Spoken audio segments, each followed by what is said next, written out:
said that salvation happens every time someone with a key uses it to open a door that he or she could have locked instead. I think Cherokee Christian Church decided a long time ago, when life was just getting back to normal following World War II, and Kansas City was booming with development and growth. I think this church knew that the key to salvation was worth seeking and making available to others. I think this church knew that opening doors to God's grace and hope each day, in each gathering and in each meal, each garment sorted and can collected, in each trip to Micah or Bennett Springs or the Holy Lands or just down the street, was worth the risk. Because being church is a risk, and being a new church is maybe even more so.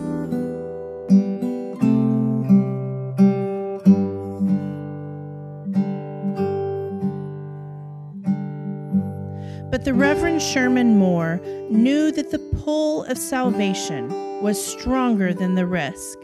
And so, in October of 1950, the golden age of Elizabeth Taylor and a 34-cent loaf of bread, the Kansas City Christian Church Commission launched its first new congregation by purchasing 3.5 acres of land at 75th and Belinder in the up-and-coming suburban community of Prairie Village, Kansas. The new disciple congregation promised to be unique and bring a particularly disciple feel to the area. We're a church that is autonomous. We run our own operation. We are big on education, and we don't have any specific creeds or other devices that are mandated. We're pretty much, if you put a one-way left on our own, but on the second side of that is we have an obligation to learn and study and make our own decisions about what the Bible says.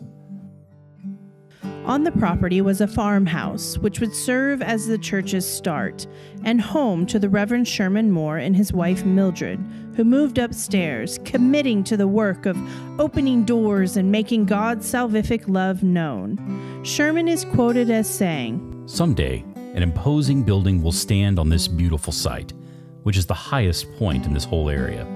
Someday, a fully organized church will be carrying on a significant program, serving one of the finest residential areas in the greater Kansas City area. Yours is the opportunity to be one of the original members of this church. Nowhere can your efforts be more effective for Christ and His kingdom." And on November 12th, 30 visionaries committed to sharing the good news of Jesus Christ in a new community became charter members. The church grew rapidly, donning the name Cherokee Christian Church in anticipation of the soon-to-be-named road that would run into the property. Folks converted the old farmhouse into usable space for worship and fellowship, and by Cherokee's first anniversary, the Board of Church Extension had presented plans for a building project that would accommodate 1,200 members. In 1952, following Reverend Sherman's departure, the Reverend Charles Thomas Underwood was called as the first full-time minister, bringing with him his wife Lois and their small children. I moved to this place at age 6 in 1952, and of course this building where I'm sitting right now, or the buildings on either side, we're not here yet. This was an empty field, and the place where the church initially met was in the same place where I had my living room for the first few months that we moved to Kansas City. There was an old farmhouse just to the west of here. When Sunday came, the television got covered, and the hymnals got spread around on folding chairs, and church was in the living room, and the bedrooms became. We had to make our beds for sure, make sure everything was pretty much cleaned up in the bedrooms from during the week, and then the bedrooms became Sunday school rooms. Reverend Underwood was no stranger to dreaming God-sized dreams, and he rallied the congregation, encouraging each person to be active participants in opening the doors of the faith to the growing neighborhood. In May of 1953, the multi-use sanctuary, which is now known as the Fellowship Hall, was dedicated and celebrated by 165 members of the body of Christ known as Cherokee Christian Church. Growing dynamically and infusing the area of Prairie Village with energy and vitality, in October of 1960, during the height of the Cold War and at the peak of Disciples of Christ membership, the trustees signed a mortgage agreement for $250,000 to build the current sanctuary. But knowing that a church is more than a building, and that the keys to salvation are founded in Jesus' mandate for each of us to love and serve our neighbor, the Christian Women's Fellowship, on behalf of the church, adopted 2 Korean orphans through the Christian Children's Fund, sponsored the Martinez family who were refugees from Cuba, supported missions in India and Jamaica, and finally, in 1965, encouraged the mission of Reverend Underwood and his wife Lois, as well as their 4 children, to the Congo. One of the really highlights I remember was when we were getting ready to go to Africa, and we had a fellowship luncheon, and all the women had made clothing, and we had a style show of all the shifts that everybody'd made, and there were singers singing downtown, and it was a real special time. I remember a lot of support from the church then. Also during this era of growth, Cherokee opened a clothing bank, food pantry, garden share, tutoring programs, and a sewing ministry, which provided blankets and warmth to those in the community and beyond. Tom was a really interesting guy, and he was very permission-giving to the staff. So if I had an idea or wanted to do things some way or other, he was very encouraging of that, and that was very good. Cherokee was always very giving. We had the Cherokee Closet for many years, which was a food pantry primarily. And many of the social service agencies around the city knew about the Cherokee Closet, so they would refer clients there. And working in the office, I sometimes got to help clients who might come in. We also had, during that time, we had the Cherokee Garden Project, where people grew vegetables in their gardens, and then when they had extra vegetables, they'd bring them in on Sunday mornings. Then, in the 1970s, in an era of the Etch-a-Sketch and the 40-cent gallon of gas, the church hosted bowling leagues and the Bookworms, a preschool, youth choirs, and a rousing Christian education program. In 1973, in a nearly unprecedented move, Cherokee voted to merge with University Heights Christian Church. Hoping to open more doors and spread the salvific love of Christ to a larger community, the 2 churches committed to become one church in 2 locations and changed their name to Cherokee Heights Christian Church. We spent some time, some period of years, merged with an inner city congregation, a group that included African Americans. This would have been late 60s, early 70s. And it wasn't just, let's have a friendship. And of course, civil rights is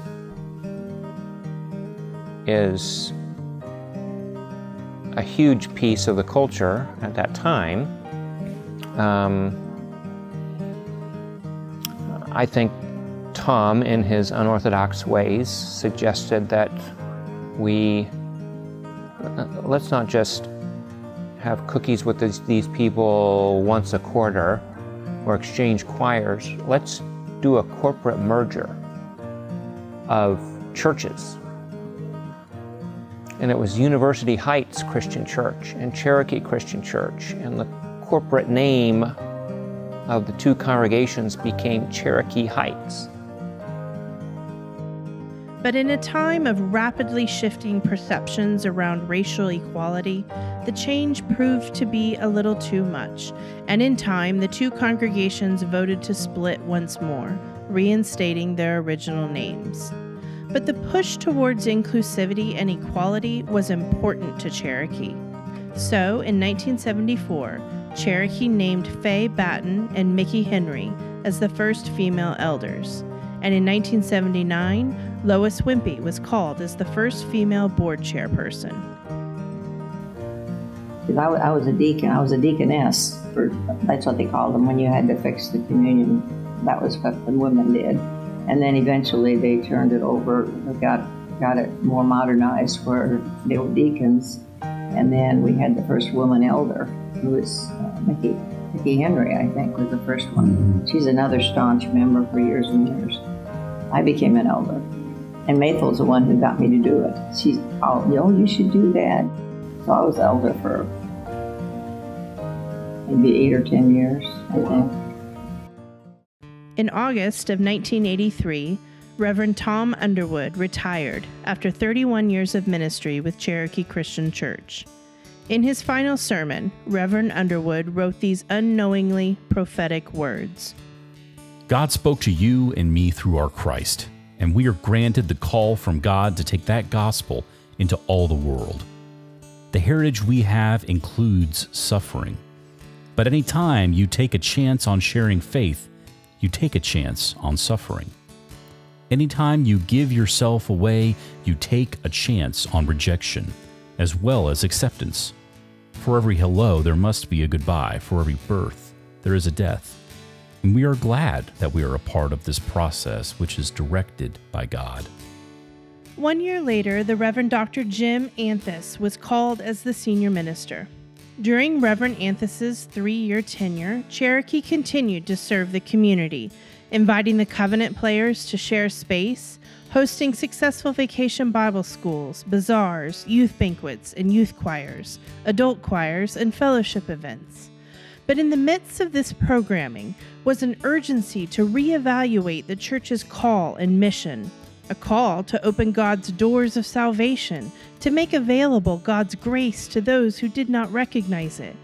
And in a newsletter article written in the second month of his ministry, Reverend Anthus said, "When life is interrupted and futures unknown, we have God's gift, God's urging, calling us away from our old securities and into a new, meaningful future in His love." After an interim period, which included some soul-searching, healing, building maintenance, and extra energy pumped into programming, the Reverend Greg Lucas was called as Cherokee Christian Church's 3rd senior minister in February of 1990. We'd had a class that was called Kerygma, and we had about 100 people that took this class. It lasted like for a year and a half. Met Sunday evenings. Greg Lucas was the minister then, and he was leading this, and he got the idea that maybe we could go on some kind of a trip to the Holy Land. It was a culmination of the study, I think. And so 11 of us actually went and spent a week in Israel. In a letter dated April 9th, 2014, Reverend Lucas, in fondly recalling his time with Cherokee, wrote, I remember the youth mission trip to Tennessee, the pancake breakfasts, the ringing of the bells at Christmas, the Blue Moon Drive-In, and the food pantry. I think of the completion of the faceted glass windows. More than events, however, I remember people. During the time Joyce and I were at Cherokee, we received the blessing of knowing many wonderful, hardworking, devoted, generous, loving people. And your names and faces are forever in our hearts.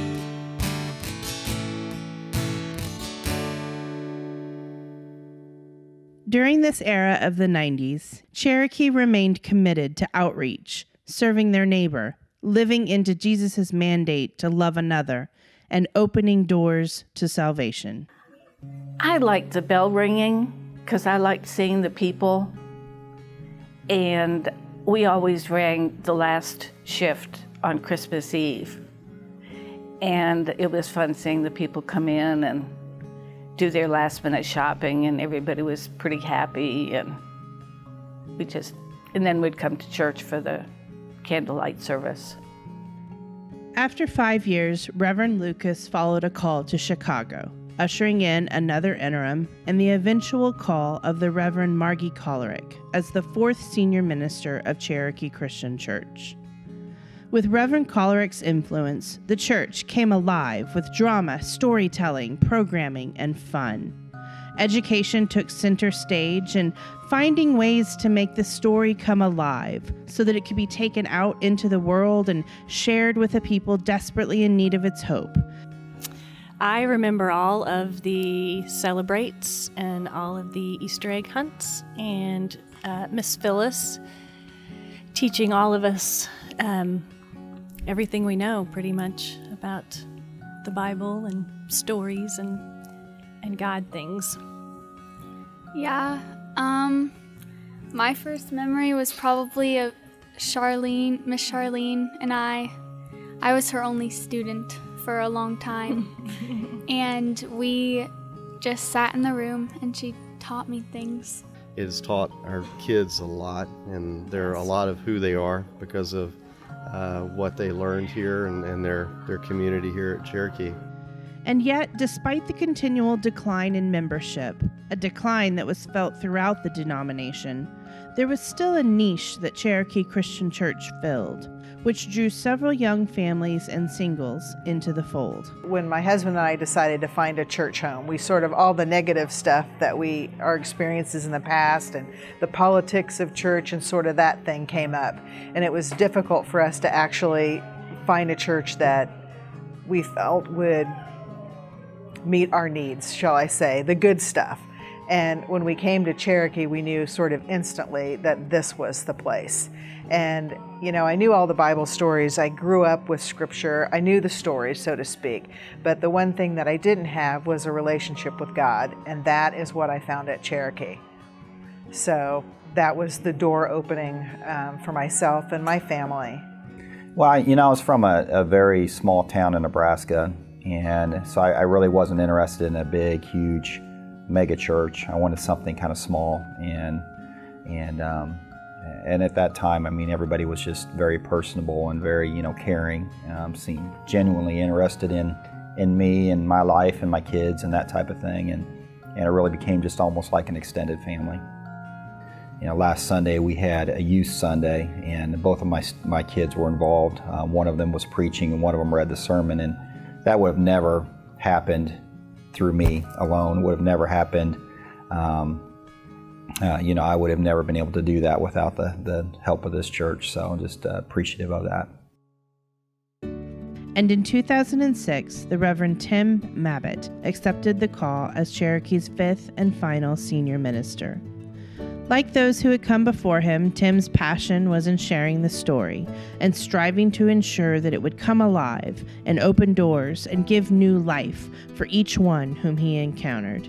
We came to understand that all of those curriculums that you could buy they didn't cut it for us, because the kids needed to be immersed in the story.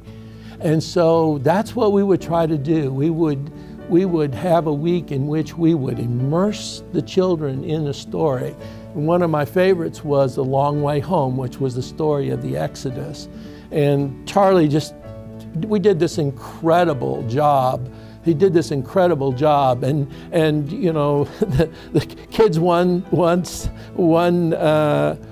day came in, and there is the Red Sea with the fish swimming, and high over their heads the Red Sea. And so we enacted that story out, and the staff was extended, and oh my goodness, the Red Sea parted and opened up, and the kids could walk through. And it filled the whole narthex of the church, and the kids would walk through this. When they got the 10 Commandments, the mountain thundered and the smoke came because Charlie was back there with a thunder machine making the noise. And I just thought, oh my God, what an incredible experience they would have. But nothing gave Tim more satisfaction, more energy in life than watching the people of God live out their faith, opening the doors of salvation when they could have otherwise been closed.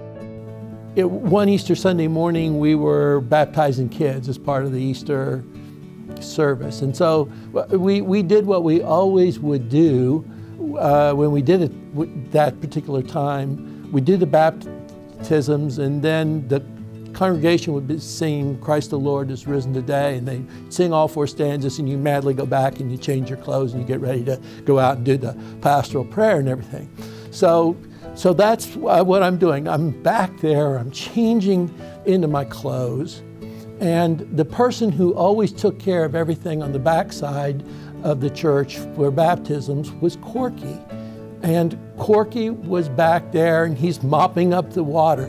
But as that song is being sung, I just hear Corky, horrible voice, just singing his heart out. And it was always a very special moment for me to see that kind of faith and participation in the worship service and service all just rolled into one. God's people found place here, a place to live out their faith, to serve and love and sing and celebrate each day. And Cherokee knew that that gift, that sense of place, wasn't just for those already inside the doors. So, Cherokee was intentionally named an open and affirming congregation, meaning that love didn't have boundaries, and that God's hope, peace, and salvation were for everyone. Such inclusivity permeated everything, and it meant something, not just to those inside the doors, but outside as well. It is a very conducive environment for coming in the door with you being whoever you are, and knowing that you're welcome here, that this is God's place and it's not our place. And so I think that's the sense of family and genuineness that you find here, that I think it's a rare thing to find these days.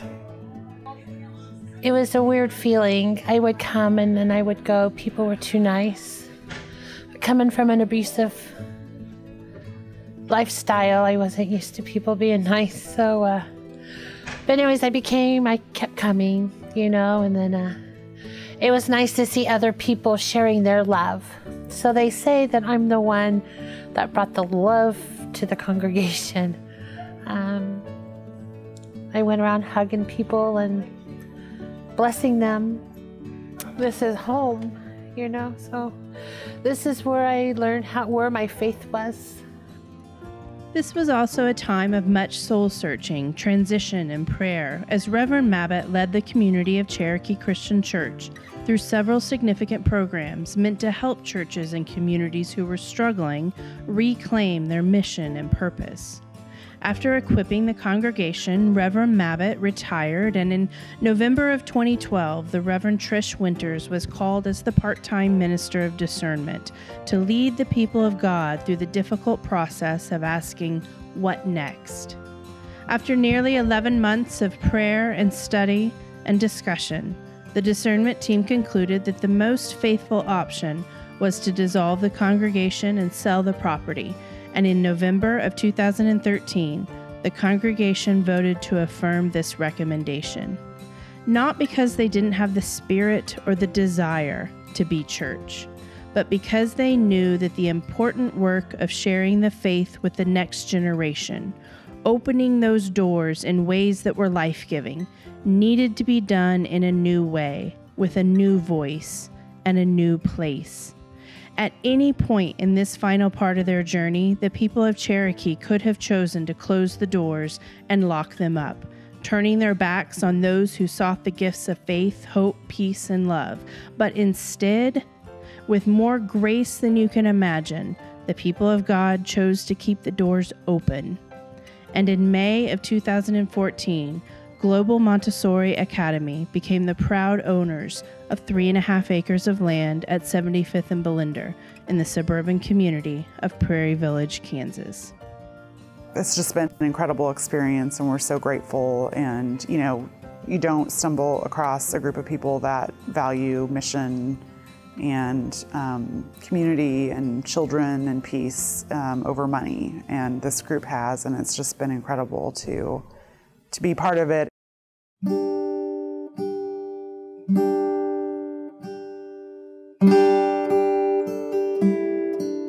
And so, each year, 100 or more children will learn and run and laugh and wonder within the very walls that have taught God's people to do the same for 64 years. And because of Cherokee's generosity, the life and ministry of Cherokee Christian Church will live on. The doors will remain open, maybe not in the way once hoped for by Reverend Moore or the way Reverend Underwood encouraged, but they will remain open to new life, to peacemaking, to learning, and to renewed hope. And maybe we could even say they will remain open in a way that Jesus might have imagined. Last week, Trish had the kids do the entire sermon. It was phenomenal. And the topic was the mustard seed. And I sort of keep coming back to that and hoping that Cherokee has given us everything that we need to sort of be a fully embodied seed, if you will. All the nutrients, all the good things are packed into this little seed. And so when we scatter from here, I'm hoping that our seeds will sort of fall on rich ground and we will again grow in a new place, taking with us what we've learned from Cherokee and bringing our gifts to a new place.